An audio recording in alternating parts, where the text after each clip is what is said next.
Bonjour à tous, j'espère que vous allez bien. Aujourd'hui, je vais vous raconter une nouvelle histoire. Cette histoire est parmi les contes merveilleux de Kabylie, sous le titre de Le pouvoir des 7 frères.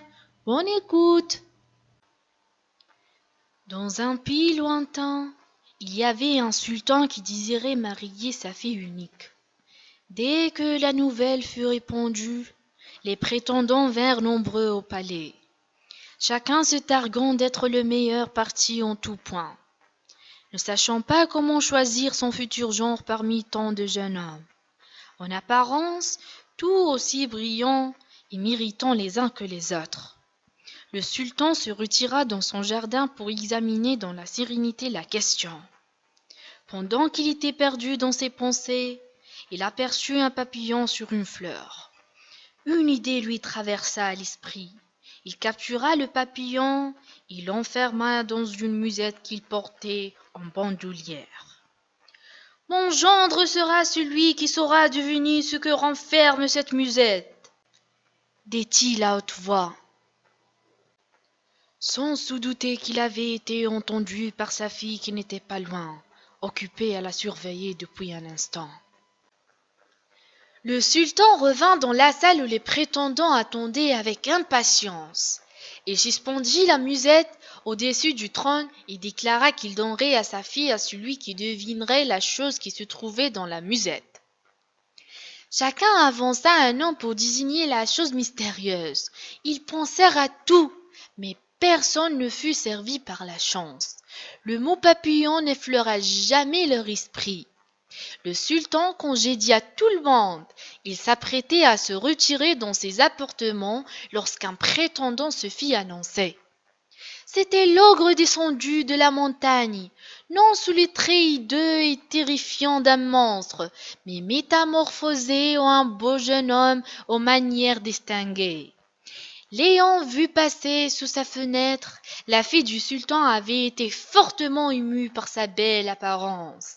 À l'idée que ce jeune homme de rêve allait être également éconduit par son père, elle n'avait pu s'empêcher de lui souffler la bonne réponse à la devinette qui l'attendait. Aussi, quand l'ogre se présenta devant le sultan, il savait déjà ce que renfermait la musette. Il donna la bonne réponse, et le sultan, bien que ne le connaissait pas, lui accorda tout de suite la main de la princesse. Le mariage fut célébré le lendemain, mais dans la nuit, l'ogre enleva son épouse et regagna le château au sommet de la montagne, où il réintégra sa forme de monstre laid et cruel. De l'euphorie, la princesse passa à un désespoir total. Elle pleura en maudissant l'imprudence qui avait été la cause de son malheur. Mais elle pleura et se lamenta encore plus lorsque l'ogre se mit à la battre. Chaque matin, au réveil, il la fouettait avec une corde de chanvre qu'il avait passé la nuit à tremper dans un bassin. Le soir, l'ogre ne dormait qu'après avoir solidement fermé ses mains sur les longues tresses de sa captive.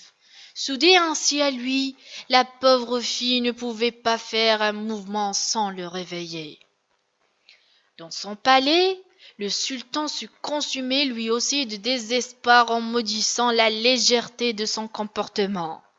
Se souvenant un jour de la colombe de sa fille, il alla la chercher et rédigea une lettre qu'il lui attacha à la patte. « Oiseau, je te préviens, dit-il d'un ton menaçant. Si tu ne portes pas cette lettre à ta maîtresse, je t'égorgerai. » Tremblant de peur, la colombe prit son vol. Elle monta très haut dans le ciel et se dirigea vers le sommet de la montagne. Elle survola de nombreux châteaux isolés jusqu'au jour où, planant au-dessus d'une tour extrêmement retirée, elle reconnut sa maîtresse qui se trouvait sur la terrasse. Pour attirer son attention, elle décrivit des ronds au-dessus de sa tête. La princesse remarqua l'ombre de l'oiseau sur le sol. Elle leva les yeux et dit à la colombe: « Si tu es ma belle colombe, pose-toi dans mon giron que je t'embrasse. Mais si tu n'es qu'un oiseau égaré, ne n'attarde pas en ces lieux, l'ogre pourrait t'y surprendre. Alors la colombe se posa dans le giron de la princesse qui l'embrassa en pleurant de bonheur. Après avoir lu la lettre de son père, la jeune fille retourna la feuille et rédigea la réponse. Dès que le sultan apprit la situation de sa fille, le lieu où elle était prisonnière, il se rendit auprès du sage El-Mujarrib pour être conseillé sur les mesures à prendre en l'occurrence. Trouve la veuve de cet garçon, va chez elle, et tu sauras les exploits dont ses fils sont capables, car il n'y a qu'eux qui puissent délivrer ta fille, répondit le sage vieillard. Le sultan chercha la veuve aux 7 garçons. Il la trouva et se rendit chez elle. Femme, dis-moi les mérites de tes garçons, lui demanda-t-il. Si tu désires les connaître, sultan, va me chercher quelques bobines de soie, puis cache-toi dans cette encoignure et prête l'oreille. Le sultan s'en alla et quelques instants plus tard, reparut devant la veuve, les bras chargés de bobines de soie. La femme sortit son métier à tisser et se mit à façonner une jolie tunique de soie. Sur ce, ses 7 fils rentrèrent. En voyant le bel habit que leur mère était en train de tisser, ils demandèrent « Mère, pour qui tisses-tu ainsi ?» Que chacun de vous dise de quel exploit il est capable, la tunique sera au plus méritant. Alors l'aîné des garçons dit « Je suis capable de voir et d'entendre à distance. » « Je suis agile et fort, dit le second. Je saute par-dessus les murailles les plus hautes, mes 6 frères sur mes épaules. Moi, dit le troisième, j'ai la main à droite et discrète. J'ouvre les portes mieux défendues sans produire le moindre grincement. Je suis capable, dit le quatrième, de voler à la perdrix les œufs qu'elles couvent, sans même qu'elles s'en aperçèvent. Moi, dit le cinquième, j'ai la main habile et patiente, d'un fourré de rang, je démêlerai un écheveau de soie. J'ai la jambe si puissante que d'un coup de talon je pourrais entr'ouvrir le sol, dit le sixième. Lorsque je prends une épée, conclut le benjamin, aucune épée au monde n'est capable de résister à mes coups. Ayant tout entendu, le sultan se monstra. Il regarda avec admiration les 7 frères et déclara « Vous êtes tous aussi méritants les uns que les autres. Vos qualités se complètent avec bonheur. En agissant tous ensemble, vous triompherez de l'ogre qui a enlevé ma fille. Libérez ma fille, et je vous couvrirai d'honneur et de richesse. » Ravis de pouvoir servir le sultan, les 7 frères se mirent en route. L'aîné ouvrait la marche, ses yeux percevaient à distance les moindres mouvements de l'ogre. Au soir du 7e jour, il aperçut au loin la haute silhouette du château. L'aîné dit à ses frères « Arrête-nous ici quelques instants. L'ogre n'est pas encore couché. »« Je le vois. Il fait le tour de son château pour s'assurer qu'il n'y a rien de suspect. » L'ogre prend les traces de la princesse dans ses mains. Le sommeil la gagne peu à peu. Ses paupières se ferment. Il dort. Approchons du château sans crainte. Les 7 garçons s'approchèrent du château qui était entouré d'une haute muraille, de pierre ne comportant aucune trace de porte. Celui qui était agile et fort mit ses frères sur ses épaules et sauta. Il franchit l'enceinte avec légèreté et l'aisance d'un oiseau. Celui qui avait la main à droite et discrète avança alors et ouvrit les 7 portes l'une après l'autre sans provoquer un seul grincement. Puis ce fut le tour du 4e et du 5e garçon d'intervenir. Ils s'introduisirent en silence dans la pièce où l'ogre et la princesse dormaient et se mirent à l'œuvre pour les séparer sans les réveiller. L'un des frères libéra les tresses de la princesse des mains de l'ogre. Ils prirent ensuite la fille délicatement et se retirèrent comme ils étaient entrés. Ils retrouvèrent leur frère au pied de la muraille. Aussitôt après, celui qui était agile et fort chargea tout le monde sur ses épaules et sauta de l'autre côté de l'enceinte.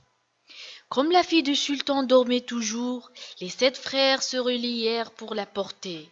Ils marchèrent toute la nuit, mais quand l'aube pointa, l'aîné qui voyait en temps à distance parla de nouveau. « Frère, l'ogre a cessé de ronfler. Il remue sur sa couche. Il tâte de la main la place de sa captive. Il écarquille les yeux, effaré. Il se redresse. Il court d'une pièce à l'autre en fulminant. Il ne trouve pas la princesse. Il se précipite hors du château. Il hume l'air. Il l'a repéré de quel côté nous sommes partis.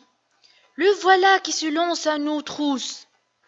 Rapide comme l'éclair, la terre tremble sous ses pas. Il approche.